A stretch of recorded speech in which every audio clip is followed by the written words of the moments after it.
It's Judgment Day for most governors in Nigeria regarding outcome of elections that brought them to office. In Nasarawa State, the Governorship Election Petitions Tribunal sitting in Yola affirmed the election of Governor Amadu Fintiri of the People's Democratic Party, PDP. The chairman of the three-man tribunal, Justice Theodora Oloho, dismissed the petition filed by the candidate of the Social Democratic Party, Umar Ado, for lack of merit. It was mixed fortunes for his Nasarawa counterpart, that Abdullahi Sule. The Governorship Election Petition Tribunal sitting in Lafia sacked Governor Sule and declared David Ombugadu of the People's Democratic Party as the duly elected governor. In a split judgment, 2 of the 3 judges agreed that the election was won by the PDP, while others dissented. Let's share the story from TVC News. Godwin Agban with you. It's the day for the judgment of the Governorship Election Petition Tribunal holding in Lafia. Leaders of the All Progressives Congress, APC, and the People's Democratic Party, PDP, alongside their lawyers, make their way into the premises of the tribunal. Delivering its judgment via Zoom, the tribunal declares David Umbugadu as the winner of the March 18 governorship election. It held that Mr. Umbugadu scored the highest lawful votes cast at the polls. And the tribunal came to an irresistible conclusion that based on the polling unit results, where elections held successfully, collated successfully, but were wrongly entered into the ward result from EC8B. Taking a look at all the results from the polling unit, there is no doubt that Honorable Umbugadu won the election by the majority of lawful vote cast at the election and was declared by the tribunal. But 1 out of the 3-member panel gave a dissenting judgment and dismissed the petition filed by the PDP for lacking in merit. The dissenting judgment held that the governor of Nasarawa State, who is the second respondent, Engineer A.A. Sule, is the winner of the March 18, 2023 governorship election, and that he won with 3,799 valid votes. Chairmen of both political parties aired their views on the outcome of the judgments. We have held back to principle instead of any kind of material reward or inducement that is going on everywhere in this country. We want to appreciate them, that they will be honored and their children shall reap from what they have done. Their grandchildren shall reap from what they have done for upholding the truth, at least for once in this state. The tribunal, in split judgment 2-1, have given PDP the 2 judges, but the dissenting judgment was rooted because it has expelled everything. The APC and Governor Sule are currently considering an appeal against the judgment of the tribunal. Godwin Agwa, TVC News, Lafia. Interesting there, Jide. The People's Democratic Party and the APC slugging it out. And that's Nasarawa State.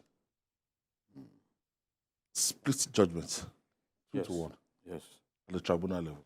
The chairman of the tribunal and member 1 both agree that the PDP governorship candidate won the election and proceeded to decline.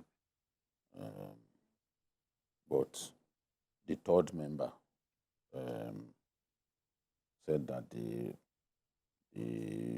petition was without merit and duly dismissed it. What happened in Adama is a case of subtraction and addition.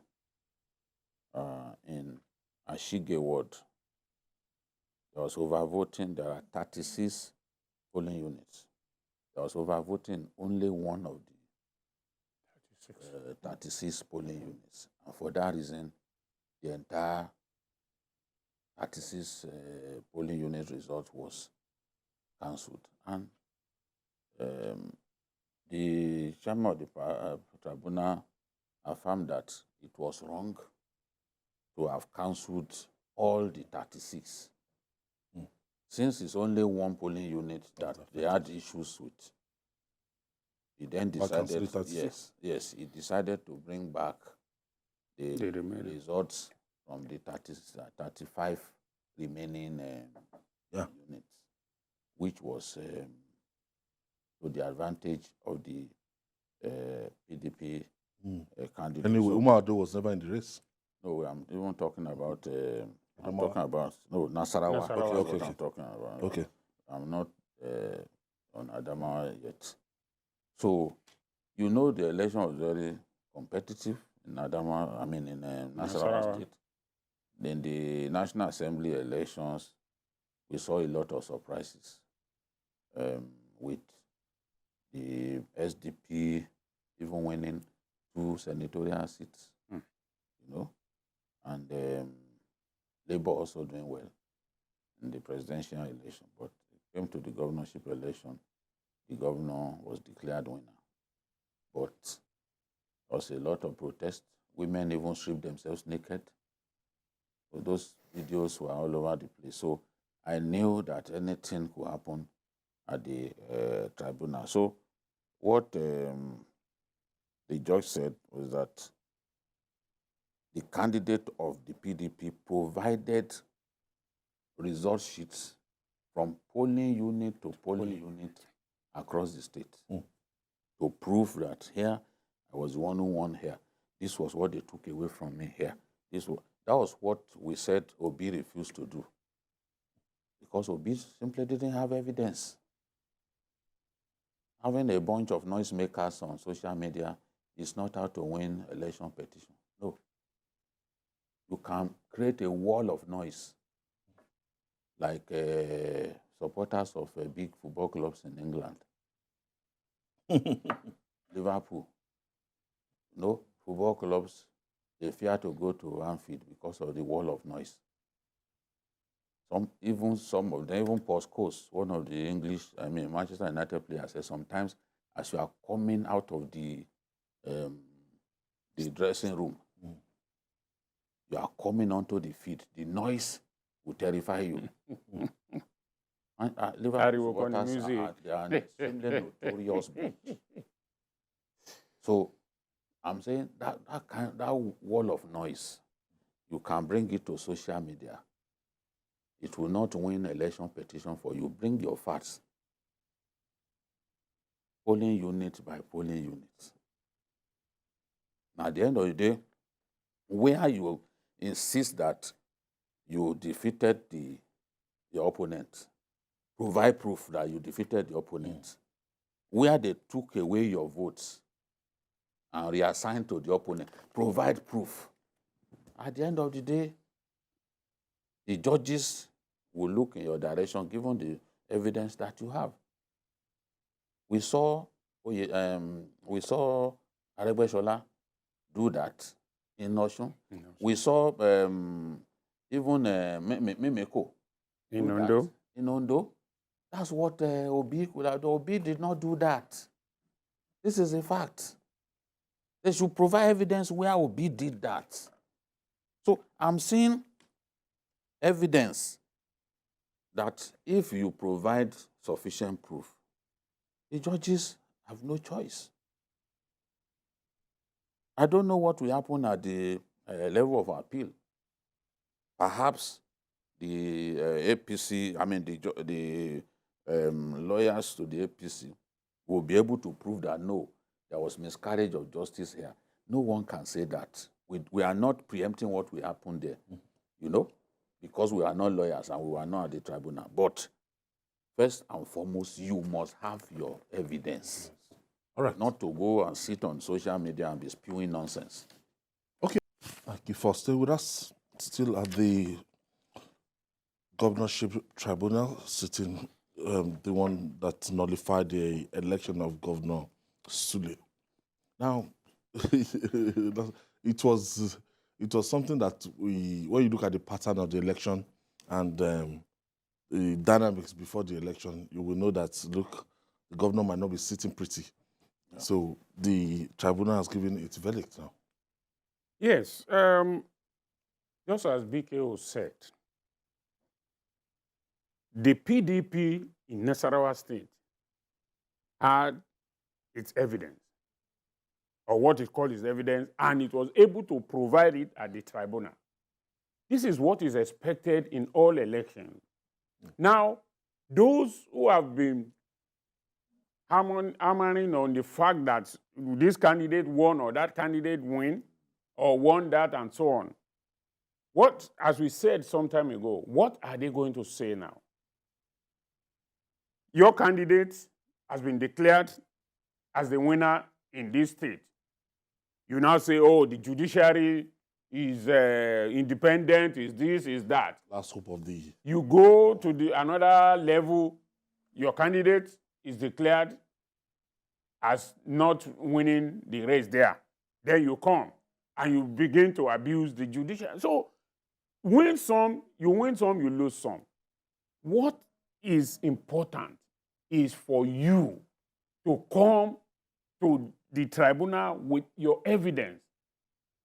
In this case, they were able to provide that, look, in these places, we won this, this was our votes, this is the results paper, and this is what was declared. And the tribunal considered that and gave its judgment. This is what we expect the other lawyers to do at all levels of the cases.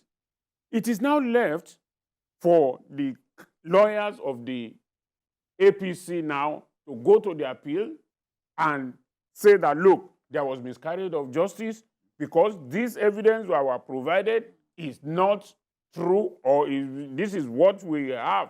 So we must always have a way to not to be absolute in our condemnation. In fact, that is the only thing I have with the kind of politics we are playing now. If a judgment favors me, I've said that before, it's like you are in a student. A student gets 70%. Oh, what did you get? Oh, I got 70. He got 30%, you say, I was given. He gave me 30. Exactly. So now we must... You won't admit that it's a weak... Exactly. So we must look at all these things. You win some and you lose some. That is the issue. And you come to the judges or to the bench with your evidence. If your evidence are sacrosanct, I don't think there's any judge that will want to throw away your evidence. So what we all expect now is that, okay, this has gone this way. What about the other ones? Let us look at what will happen. Don't blame the judges. Blame your lawyer. Yes. It is the game of the lawyer in the court. The court is not a Father Christmas. The court will not give you what you don't ask for or what you don't present. Even if a judge knows that your case is right, but you don't present those evidence, there's no way he can help you. So in all this, we hope that as the judgment comes, we will all take it on with philosophical calmness and begin to prepare for the next election. That's in today's Nigeria, when the judgment is in your favor, you praise the judges to high heavens. When it doesn't favor you, you call them names. You condemn. You say they've been bribed. You say all kinds. You say the judiciary in Nigeria is useless. But in this same country, the judiciary gave justice to Rotimi Amechi beyond what he even asked for. Yeah. 2007. Beyond what he asked for, they gave it to him. Rotimi then showed complete disrespect to the judiciary when he became governor and wanted to impose a chief judge over and above the NJC. The same old man who gave you your victory after Obasanjo shunted you aside. He locked the judiciary for about a year. Yeah. But by the time he left office, Wike became governor. The same chief judge that the NJC preferred, Wike made him chief judge. Rotimi clearly had forgotten what they did for him. Today, some of the people abusing the judiciary, they've forgotten that Peter Obi was rigged out of the governorship election in, It was the same judiciary. in Anambra Anambra. State. And the judiciary restored him to that position. What Peter thought would happen was that, okay, we just serve out the remaining years of the usurper's term. They said, no, You must begin. it begins to count. It was a major contribution to jurisprudence in our country. That was a landmark case. And today, if you win through the courts, they start counting from the day you were sworn in. To the oath of office. Yes. That's why we have all these off-season election and so on. Yes. You know? So today, those guys, some of them were in their diapers when Peter Obi won through the courts. Today, they are calling the judges all kinds of names. Today, they are threatening children of judges, posting addresses of their boutiques, of all kinds of things. They've forgotten that their hero, their little god, was a beneficiary of solid judicial pronouncement. So this is the thing. In the case of Adama, because we've not touched Adama, the SDP candidate, who in any case could not have won the election, his matter was dismissed because the judges said he didn't provide evidence. The same the lawyers did a shoddy job of even lumping so the issues many, together and all that. So if people fail to do due diligence and they come before a court, the outcome is predictable. That's the way it should be. You can have all the money in the world. If you don't do that job of proving that you won, the judges will not do it for you, even if they like your face, because they can't do what they cannot defend. So I'm happy on Bugadu and others they say, the judiciary is the last hope of the common man. I hope if for any reason it goes the other loses at the appeal, he will not take back what he has said. He will start abusing the judiciary, because that's how our people behave. It is only when it favors you that you think the judiciary has good people. Look now, this one, it was 4 hours judgment. Yeah. It means that proceeding from what happened during the presidential elections court, they are now taking their time to provide this explanation. Complete explanation, their decisions. It's no longer, we just read one shilly-shally judgment and walk away. No, they laid the basis. Look at Lagos, see how many hours it took. That's why people like Jando were like people who are not even part of the race. You know? Jando, can you say Jando was part of that election? He was an anonymous. It's like a footballer on the field. But the ball doesn't even get to where he is. He's walking around. Nobody is passing to him. Perhaps because they think that even if they pass to him, he may not make a difference. He won't use the ball by himself. That's the way it is. We are expecting him to still appeal. But that's an anonymous candidate in the governorship election in Lagos State. All right.